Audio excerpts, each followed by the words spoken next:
పందిరేస్తే పట్టున కూలిపోయినట్టే మీ వెనక మేమున్నాం, మీకు పర్మిషన్లు ఇస్తానం, మీరు కట్టుకోండి అని చెప్పి తర్వాత మళ్ళా వాళ్ళే వచ్చి కూలగొడితే ఎట్లుంటుందిలా?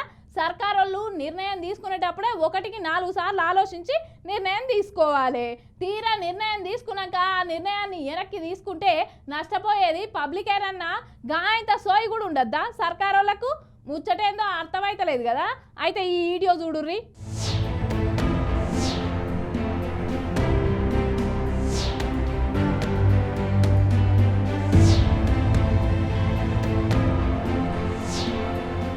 మన తాన శీతాకాలం అసెంబ్లీ సమావేశాలు నడుతున్నాయి. ఇది 3వ రోజు కదా. ఇక గట్లనే పెద్దల సభ శాసన మండలి కూడా నడుతుంది అన్నట్టు. అయితే శాసన మండలిలో Congress party MLC Bhanuprasad sir మాట్లాడుకుంటా ఆగి ముచ్చట చెప్పిండు. ఇంతకా ముచ్చట ఏందంటే నిన్న రాత్రి 12 కొట్టంగా ఎమ్మెల్సీ భానుప్రసాద్ సారు వాళ్ళకు తెలిసిన వాళ్ళది ఏదో శుభకార్యం ఉంటే పోయేస్తాడట దావత్కు. అయితే దావత్కు పోయి తిరిగి రాగా నార్సింగ్ జంక్షన్ లా రింగ్ రోడ్డు ఆనుకొని పక్కనే ఏమో చూసిండట. అది ఏంటిదో చెప్తాడు ఇనోన్రి.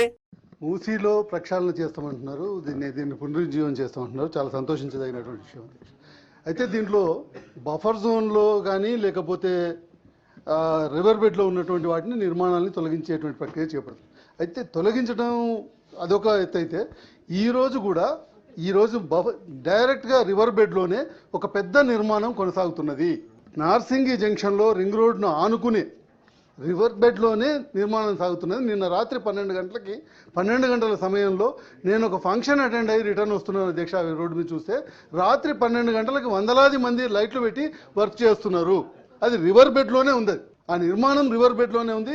ఒకవైపు మనం పేదలకు సంబంధించినటువంటి 100 గజాలు 200 గజాల్లో ఉన్నటువంటి వాళ్ళని కూలగొట్టి రీహాబిలిటేషన్ ఇవ్వటం అనేటువంటి తర్వాత, కానీ వీళ్ళు కట్టిన తర్వాత లక్షలాది స్క్వేర్ ఫీట్లలో పెద్ద నిర్మాణం వస్తుంది. అది ఎవరిదో నాకు తెలియదు. కానీ ఆ నిర్మాణం వచ్చిన తర్వాత మళ్ళీ దాన్ని కూలగొట్టడం అని అంటే మన టైంలోనే నిర్మాణం జరిగి మన టైంలోనే మళ్ళీ కూలగొట్టేటువంటి ప్రయత్నం జరగడం అనేటువంటిది అది కరెక్ట్ అయినటువంటి ఇది కాదు అధ్యక్ష.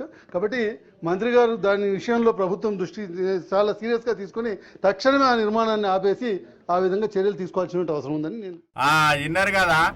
గదన్నట్టు ముచ్చట మూసీ నది సుందరీకరణ, మూసీ నది పునర్జీవ పథకం అని రకరకాల పేర్లతోని చెరువులను కాపాడే కార్యక్రమం కోసం హైడ్రా అనే ఒక సంస్థను షై పార్టీ ఏర్పాటు చేసింది. ఎరుకున్న ముచ్చటే కదా.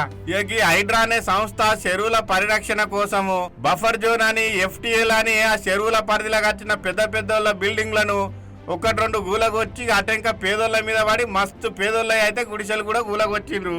అయితే ఈ చెరువులకు సంబంధించిన FTL బఫర్ జోన్లల్లా మార్కింగులు చేసే వరకల్లా చాలా మంది మధ్యతరగతి కుటుంబము పేదోళ్ళు 1-2 అయితే జీవి కూడా ఇడిచిండ్రులా. అయితే పేదోళ్ళు కాళ్ళు ఏళ్ళు పట్టుకున్నా కూడా కనికరించనికి హైడ్రాకు మరి గింత పెద్ద బిల్డింగులకి భానుప్రసాద్ అన్న చెప్పే బిల్డింగులు కడతా అంటే హైడ్రాకు కళ్ళు కానత్తలేవు కావచ్చునా. ఇక వేరేటోళ్ళు అంటేనే అన్నారు అనుకుంటారు. కానీ ఏకంగా షై పార్టీ ఎమ్మెల్సీ భానుప్రసాద్ సారే శాసన మండలిలో మాట్లాడుకుంటా గంత పెద్ద పెద్ద బిల్డింగులు ఇప్పుడు మన కళ్ళ ముందటనే కడతాను అంటే మనమే పర్మిషన్ ఇచ్చి అటెన్క మనమే కూలగొడితే బాగుండదు. అది పూర్తిగా కట్టక ముందే దాని మీద చర్యలు తీసుకోవాలి. అది ఖచ్చితంగా 100% బఫర్ జోన్లోనే ఉన్నదని మీ ద్వారా సంబంధిత మంత్రి గారికి తెలియజేస్తున్న అధ్యక్ష అని ఇట్లా ఎమ్మెల్సీ సార్ చెప్పుకొచ్చిండు. ఇక చూడాలి మరి రేవంతం సార్ అయినా హైడ్రా అయినా షై పార్టీ ఎమ్మెల్సీ సార్ ముచ్చటనన్నా పట్టించుకుంటారో మరి పక్కకే పెడతారో అన్న వాటికి ముచ్చట తెలిసిన జనాలు.